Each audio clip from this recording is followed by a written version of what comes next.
You know, as I'm finishing this movie, Dragon, the Bruce Lee story with Jason Scott Lee, it just brings back some memories. You know, I thought the movie was great because Jason Scott Lee did a good job. They put a lot of humor into the movie too, which was kind of great. And it kind of goes to show, basically, Bruce Lee was in his early years. There's a lot of racism going on. There was the fact that he was Chinese, called the Chink, everything else, and his wife's, well, eventual wife's, the mother, thought that, you know, how could you dare be in a relationship with a man with yellow skin? Well, anyway, rest was history. But I had the opportunity to actually meet Jason Scott Lee, and Jason Scott Lee's been in voiceovers for animation. He's been in a lot of movies. He gets a lot of work out of the country. Jason just happened to be practically a neighbor of mine in Hawaii. I lived over in Fern Acres and Mountain View, and Jason lived about 10 miles up the road over in Volcano Village. And he loved gardening. He was known to be a great gardener. I met him, it was either in Taipei, it was a layover in Taipei, or it was in Seoul, Korea. I honestly don't remember. It's a bunch of years ago. And I, yes, of course, was coming to the Philippines. And there he was. And I'm looking at this guy, and a couple of people are talking to him. Nah, it can't be him. He had a very distinguished forehead. That's why I remembered him, believe it or not. He was just slightly taller than me. He was about 5'8", 5'9". I think he was somewhere around there, 5'9". And I actually managed to talk to the guy for 20 minutes. I mean, that doesn't sound like anything spectacular. But he was the most down-to-earth person you could ever meet. He really was. Willing to shake your hand, willing to talk to you, didn't look down at you because, you know, he had this little career going. You couldn't meet anybody more down-to-earth than this guy. I must say that about him. So, you know, in our lifetime, sometimes we meet people that really impress you. First of all, I was always interested in martial arts, and he wasn't a martial artist, but, you know, for the movie's sake, you know, he did do that. He did a good job in training. There was a lot of training to go on with that. You know, and he was a good family man. He was going to visit his wife, who was in either Seoul, I don't know where she was. It was Korea somewhere. Anyway, it was a layover I had, and that was me going to the Philippines. It was a layover, and voila, there he was in all his glory. I couldn't believe it. It's amazing, and I don't even think he was traveling first class, down to earth. Every now and then you meet somebody in your life that really impresses you. I've met a few people in my life that it really impressed me, and those memories always be part of me. That's something that nobody can take away from me. And does being in a Hollywood movie make you something special? No, it has to be more about the person. Okay, does being a movie star or a rock star make you something special? It has to do with your message. Okay. Everything is an art. There's an art to just about everything in life. There's an art to eating. There's an art to talking to people. Some people are just better at it than others. Okay. And the few people I've met in my life that really impressed me, well, obviously so. You always hear me talking about Edith Beale. What's the big deal with her? Well, I guess you don't get it. And you probably never will. She impressed me immensely. And simple boy from Westchester County, New York. Here he is in East Hampton, Long Island. And I'm like at this dilapidated mansion with a lot of history. I love certain things about history, and certainly architecture. I've always loved that. There's this woman. The rest is history, actually. You know what happened with her. I made a friend, and from that, I did my art. Now, today, I'm with lasting memories and letters, and really very grateful that I met her. Give you a very lasting memory. Now, I'd like to briefly go over something on this. Yes, there was an article printed on there about a letter that I wrote about her family. Now, understand something. I was actually in touch with the family, the remaining family. The only thing I did not like, and I expressed myself like I always do, was that these people, the rest of her family. Now remember, if you know the story of Grey Gardens, her and her mom lived in this dilapidated mansion on very little money, sometimes eating cat food, okay? The place was strewn with litter until Jackie Kennedy came over and, cleaned it up. And that was really for the press and for the family image, of course. But getting beyond that, the family, unfortunately, never helped little Edie and her mom, same namesake, Edith, when they really needed it. Where were they when they were eating cat food at one point? Look, when I met Edie, I was invited into her kitchen. We sat there. She had a loaf of Wonder Bread, and she had this kind of a chicken pate that I sat and ate with her, with a bottle of Budweiser. That was our lunch. The once very elite family member, very privileged Edith Bouvier-Ville, who lived and grew up in privilege. You can't get out of being an elitist, no matter what your financial situation is. You were born into an elite family, and you stay an elite. And this is what happened. A very well-known line of hers is, and let me get it right. Sometimes it's hard to draw the line between the past and the present. I could live by that line, absolutely. And I'll always remember that statement in the movie, actually. Yes, it was an impressive thing meeting her. And I met a few people in my life that I was very impressed with. Not a whole lot. I've met people in rock groups. Not a big deal. Talked to Blondie on the phone and actually met her once, who my friend was actually doing roadie work for the band. And not only that, I met Alice Cooper, and that was over in Union Square. And I was visiting my friend Mel, who was a photographer. And the place was Max's Kansas City. I don't know if it's still there today. But even Blondie at one time, I think it was a waitress in this place, if I'm not mistaken. Deborah Harry. I've met a few interesting people. Doesn't make me famous for meeting interesting people, but it really gave me a look at the other side of the coin, okay? A life that I wasn't living. But I had admiration for some of these people. I was never really, shall I say, starstruck from anybody. I don't think anybody has struck me being actually starstruck. I don't recall anybody in particular that I've ever really felt that way. Because people to me were just people, Living in New York and spending so much time in the city has given me opportunities to meet all kinds of people in different professions. People with not too much money and people with a lot of money. People with big businesses, commercial photo studios. I worked with the campaign for General Electric. And the campaign at the time, they had to change it around because, feminism started to come in pretty wild. And the original campaign for GE was Progress for Men, but that didn't work. Now look it up, you might find it on there, on the internet. But they had to change it to Progress for People.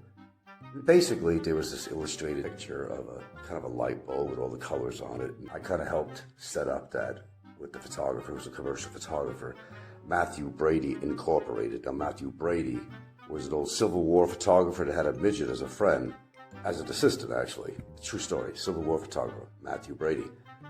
Now, this guy, his name really wasn't Matthew Brady, but the name of his studio was Matthew Brady. And he tried to look like Matt. I mean, there's a little bit of eccentricity in New York City, obviously. There was a lot of that. And big guy. He was a big guy, very big guy. And he had a big handlebar mustache on. He was even thinking about hiring a midget as an assistant. And I think he meant it, too. I obviously think he actually meant it. Okay. Anyway, enough about that. Yeah, I've met some interesting people, but the best people I've met that were really down to earth, and Jason Scott Lee was one of these people. I didn't know him for any long period of time. I tried to meet up with him sometime in Volcano Village. He was never in town. And he said the best way to get a hold of me, believe it or not, was to have a posting in Volcano Village, community posted, where people post up all kinds of stuff. He said, all you got to do is put up a notice on there. Hey, Jason, give me a call. This is Frank, so. I never did get around to doing that. So I never really seen him after that time. But I will say that I'm very impressed with Jason. And this is a guy I could definitely see as a friend. Because he was real in every way. And everything I've heard about him really kind of backed up that statement. He was down to earth. He didn't let his fame go to his head. It's kind of coinky-dinky. I was watching this movie tonight of him, and of course, I've seen him many times before. He plays a Bruce Lee story in there. And very entertaining. And there's lots of movies I've seen with him, and I don't think there's anything he has ever done that I didn't find entertaining. He's a very talented guy. As I said, most of all, he's really down to earth. So that's a little bit, I mentioned this once before about Jason Scott Lee. If you have a good memory, most of you write notes about everything I say. You probably know when I fart and burp and wipe my ass. But I thought I'd bring this one up again because after watching his movie, The Bruce Lee Story, kind of inspired me again to bring him up again because that's a person I would really love to get to know. My interest in martial arts, but he wasn't really a martial artist, although he did train. And he had some martial arts training. It was for real. And he had to really prepare for this movie. And there wasn't a lot of stand-ins in that movie either. So a lot of the scenes he did himself. And I was very impressed with his whole physique and how he worked out for this movie. But he looks like a guy that's generally in good shape. If you see him in person, he's just a regular guy. Just a regular guy. You know, you wouldn't know he's some star in movies or has any fame or nothing. He's just a regular guy. That's the kind of people I like, regular guys. Bruce was just a regular guy to talk to. He didn't talk down to you. He wasn't like that. Smiling, he wasn't like, oh gosh, another fan of mine, get the fuck away. He wasn't like that at all. He was very receptive to the people that would come up to him and say hello and shake their hand and actually spend the time to talk to him. He loved the attention, I guess. And who wouldn't, really, if you're in that position? Anyway, that's all I wanted to mention. I just happened to see this movie, and I want to give a little kudos to Jason Scott Lee because he's a really good actor and a really fine person as far as I'm concerned. These are the kind of people I respect. People who are doing something with their life that has contributed to society in some form or way. Those are the people that I respect, immensely respect. Your life has to add up to something. We only live X amount of years. And it has to be something, or an experience or something that you've had in your life that you'll always remember. I remember the kindness of some Navajo Indians when I was traveling across the Southwest. And I met these German couple. And, we kind of rented a real piece of shit vehicle. In fact, it was called Rent-A-Wreck Incorporated. I've talked about this before. Even the spare tire in the back of the trunk was bald. Because we had developed a flat tire in the middle of the freaking desert. In fact, we were over near, my memory is actually correct. We were actually in the area of Monument Valley. Anyway, short version is truck broke down. And some Navajo Indians were passing by in an old pickup truck. It had some racks on the back of the bedding. And they gave us a ride. And the only thing they wanted from us was, I don't know, it was a wasaba melon. I forgot what kind it was. It was very popular for the native Indian population in the Southwest, some kind of a big old melon. I remember that. That's all they wanted from us.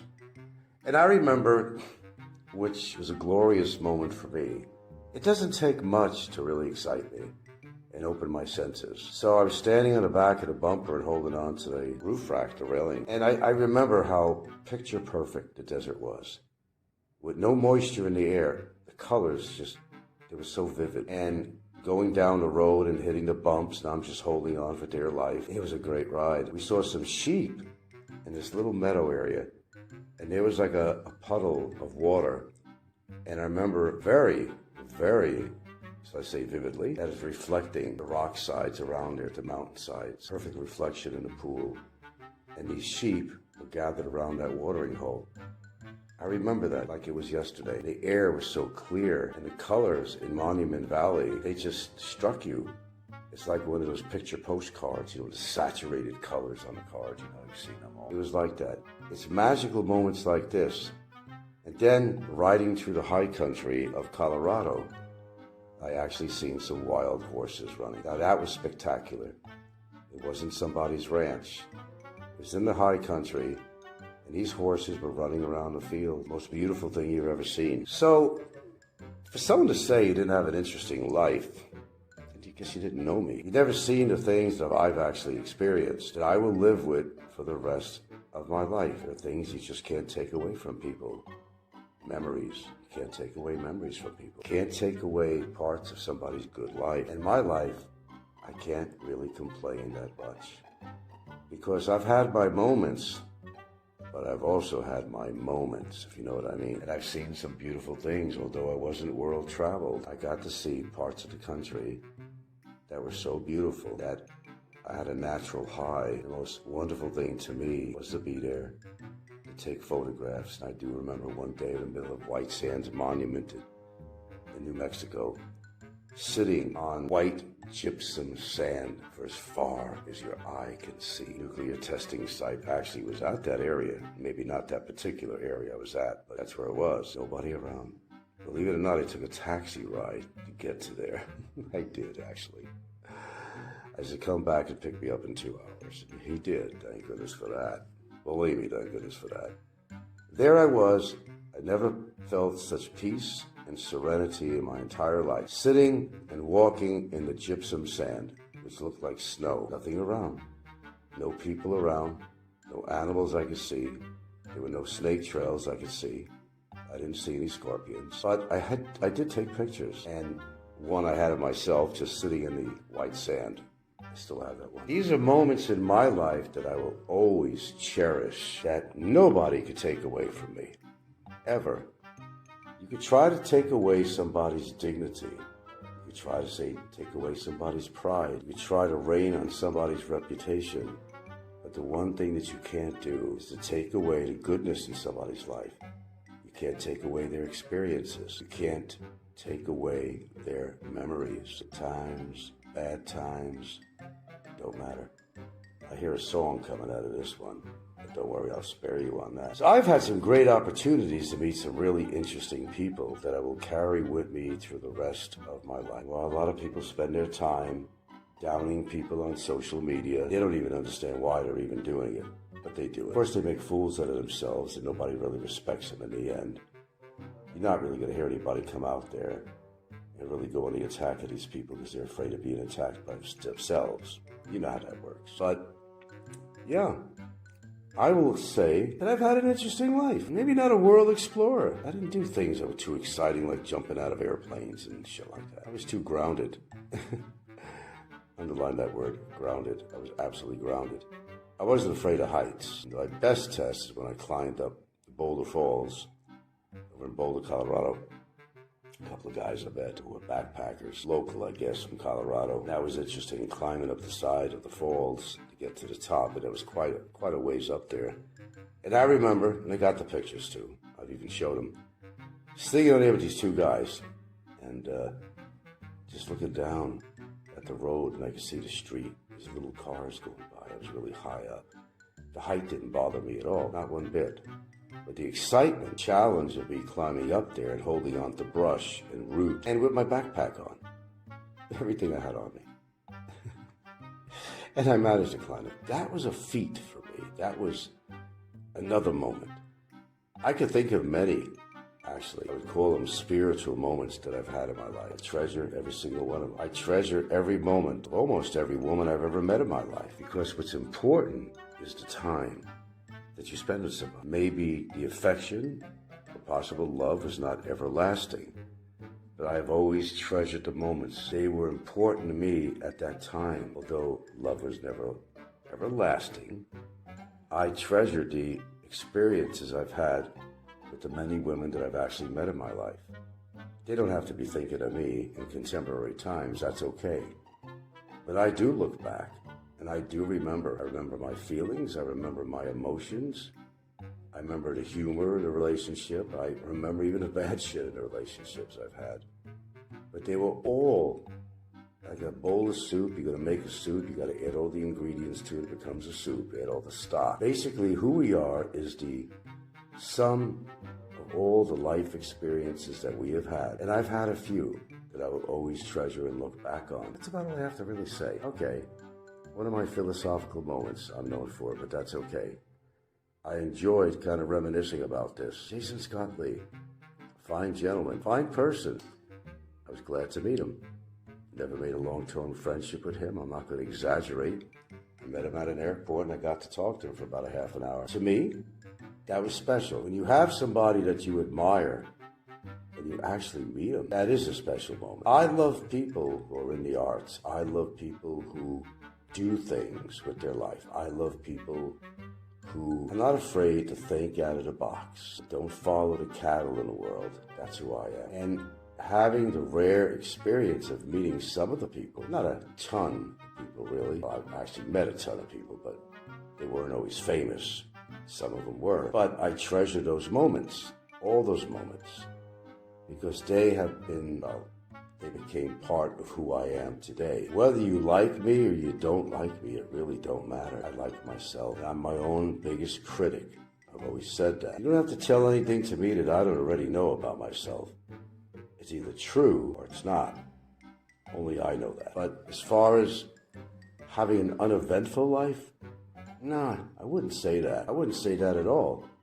I think it has been eventful. It was good for me. That's all I can tell you. Did I have other endeavors? Sure I did. I was always interested in acting. I kind of took the wrong direction. Well, that never happened. But nevertheless, fate, whatever you want to call it, timing was wrong. The move out of New York might have been a wrong thing to do at the time, because I was starting to meet people and make connections. Then a small event came.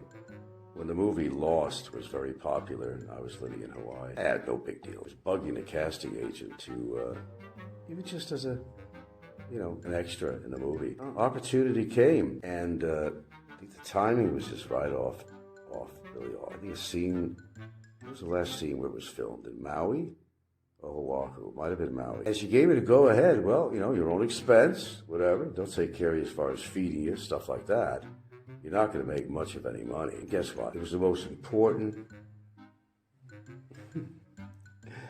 episode of Lost. It was the finale, and I fucked up. I like being something of greater than myself. Being part of something that's great. That I personally think is great on some level. I've had a few opportunities, but sometimes I kind of botched them up. And to this day, I'm always kicking myself in the ass, but then I look back and said, well, if it was meant, it was meant. Could I have been a good actor? I think I could have. I think I was capable of playing many parts. Never really had the opportunity. It's funny how people progress in their life. I've even met people in high school there's so many people from my high school that became famous, from basketball players, Fred Singleton, I think, baseball. Fred Singleton actually was from my school. There's a lot of people. Politician, Bella Abzug. There's a whole shitload of people that came from Mount Vernon High School.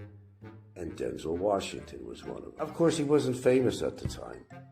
He was just another dude in school. He wasn't famous. This is a man that I admire because not only is he a great actor, he's done very well with his life, but he brought himself up from a situation where he just could have been a ghetto kid in town. And there was a lot of them. He's somebody that made something out of his life. And you have to give the guy credit for that. Could have wound up on the streets as a drug addict or something, or a gang member. But no, he excelled because he became part of something that became greater than himself. And he exceeded tremendously in his endeavors, which happens when you make up your mind to do something that you really, really love. Well, I did do my photography.